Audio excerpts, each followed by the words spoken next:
ഇപ്പോൾ ഒരു മല കയറുന്നു, വലിയ കുത്തനെയുള്ളൊരു മല കയറാണ്, വളരെയധികം കഷ്ടപ്പാടാണ്. ഈ കഷ്ടപ്പാടൊക്കെ സഹിച്ച് ഇയാൾ മല കയറുമ്പോൾ അയാൾ ആഗ്രഹിക്കുന്നത് അതിൻ്റെ ഏറ്റവും മുകളറ്റത്തെത്തണം. ആ അറ്റമാണ് എൻ്റെ ലക്ഷ്യം. അവിടെ എത്തിക്കഴിഞ്ഞാൽ ഞാൻ വിചാരിച്ച ഒരു ലക്ഷ്യം ഞാൻ കണ്ടു. അതായത് അയാളുടെ സന്തോഷം ഇരിക്കുന്നത് ആ അറ്റത്താണ്.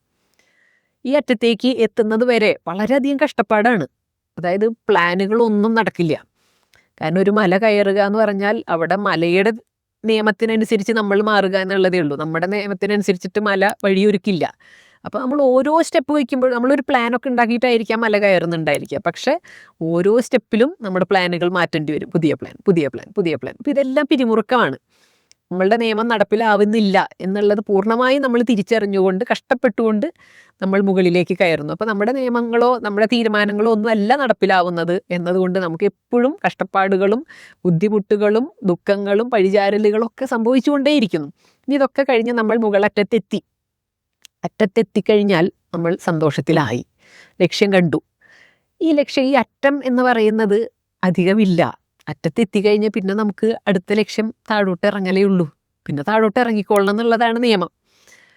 അപ്പോൾ ഈ കയറുന്ന അത്രയും സമയവും ഇറങ്ങുന്ന അത്രയും സമയവും നമ്മൾ സന്തോഷിക്കാൻ തയ്യാറല്ലെങ്കിൽ, ലക്ഷ്യം മാത്രമേ നമുക്ക് സന്തോഷം നൽകുകയുള്ളൂ എന്ന ചിന്തയിലാണ് നമ്മൾ ഈ കയറുന്നതെങ്കിൽ നമുക്ക് സന്തോഷിക്കാൻ വളരെ കുറച്ച് സമയമേ ഉള്ളൂ.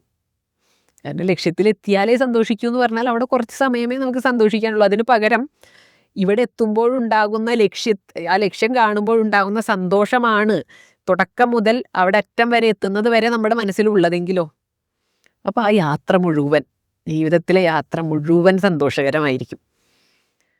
ഓരോ കാര്യം നമ്മൾ ചെയ്യുമ്പോഴും ലക്ഷ്യം സന്തോഷമാണ് എന്നുള്ളത് ഒന്ന് ഓർമ്മിപ്പിക്കണം സ്വയം. അത് ഈ ഗുരു ഓർമ്മിപ്പിക്കേണ്ടതാ. നമ്മുടെ ഉള്ളിലുള്ള ഗുരുവിനെ കൊണ്ട് ഇടയ്ക്കിടയ്ക്ക് ഇത് ഓർമ്മിപ്പിക്കണം.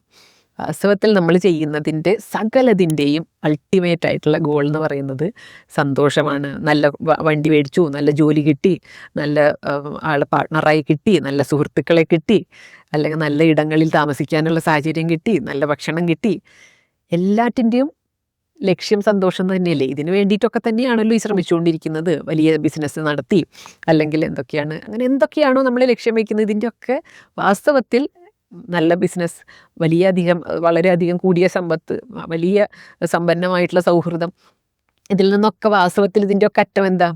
ഇതിൽ നിന്നൊക്കെ സന്തോഷമല്ലേ? എന്ത് നമ്മൾ ആഗ്രഹിക്കുന്നുണ്ടെങ്കിലും അതുകൊണ്ടൊരു സന്തോഷമാണ് ആഗ്രഹിക്കുന്നത്. അത് നമ്മൾ മനഃപൂർവ്വം ആഗ്രഹിക്കുമ്പോൾ നമുക്കറിയാം സന്തോഷത്തിന് വേണ്ടി ഞാൻ ആഗ്രഹിക്കുമെന്ന്. പക്ഷേ നമ്മുടെ ആഗ്രഹപ്രകാരമല്ലാതെ നമ്മുടെ മനസ്സിലുണ്ടാവുന്ന മാറ്റങ്ങൾ, അതിൻ്റെ ലക്ഷ്യവും സന്തോഷമാണെന്ന് നമുക്കറിയില്ല. നമുക്ക് ദുഃഖം വരുന്നത്, ഇറിറ്റേഷൻ വരുന്നത്, ദേഷ്യം വരുന്നത്, കരച്ചിൽ വരുന്നത്, നിരാശകൾ വരുന്നത്, ഇതിൻ്റെയൊക്കെ ലക്ഷ്യം സന്തോഷമാണെന്ന് നമുക്കറിയില്ല. സകലതിൻ്റെയും ലക്ഷ്യം സന്തോഷമാണ് എന്നുള്ളൊരു സത്യം തിരിച്ചറിയണം.